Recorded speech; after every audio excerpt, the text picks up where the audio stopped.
The Children of the Phoenix, the most venerable, respected, and arguably the fiercest tribe amongst all the Wilder Zone.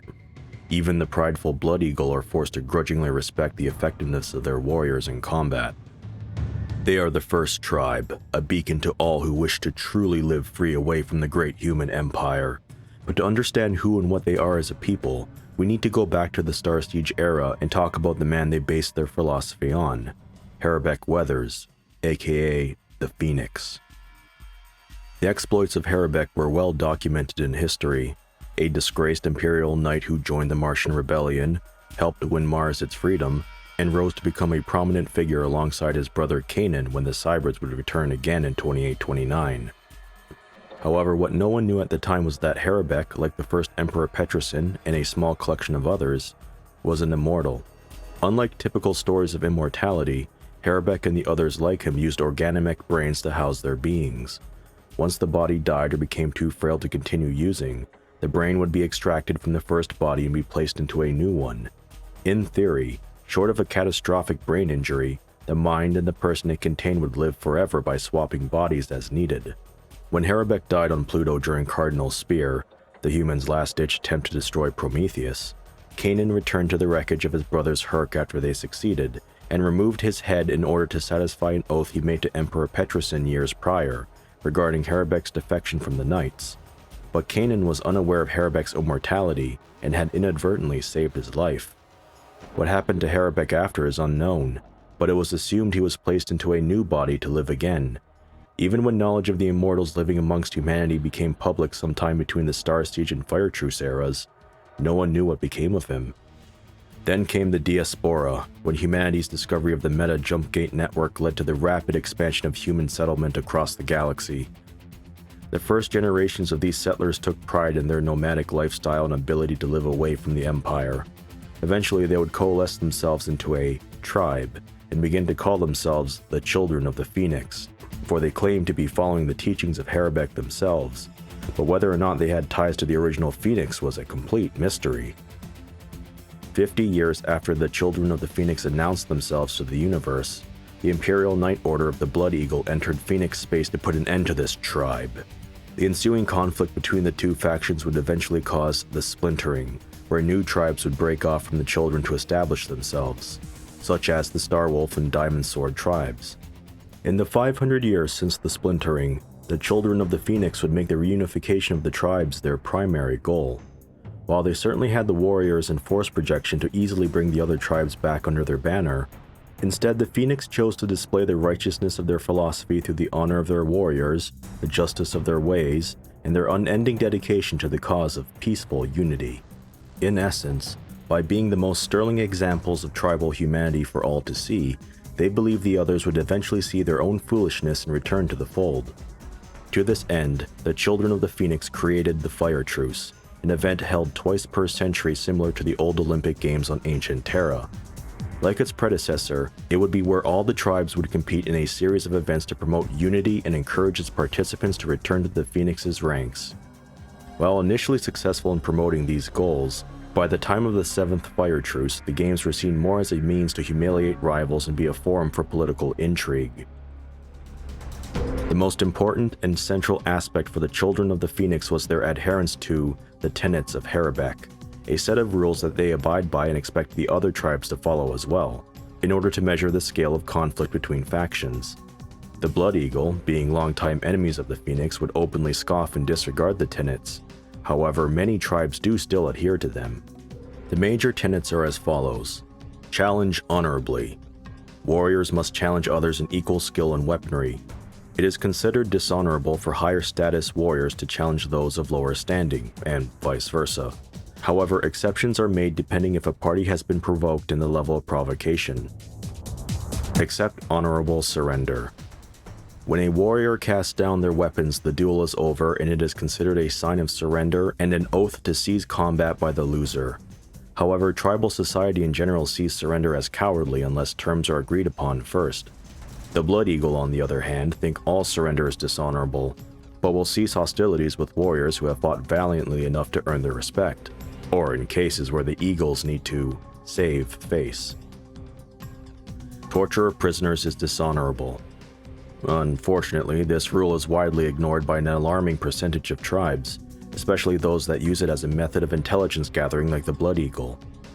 The Eagles also tend to use torture as a test of courage for their captives, or as a means for a warrior to regain their honor by displaying their fortitude.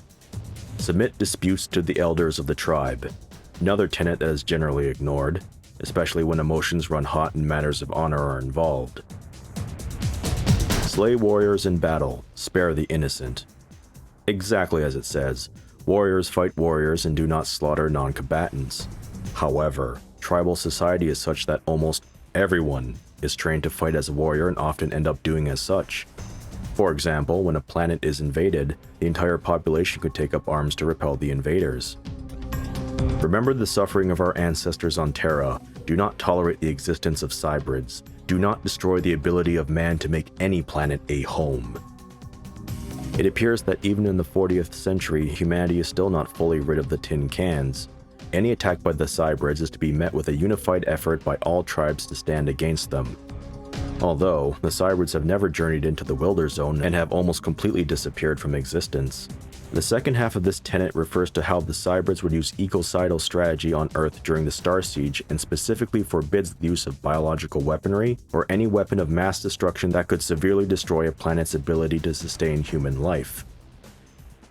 In the 500 years since their founding, the Children of the Phoenix never strayed from their tenets or their beliefs.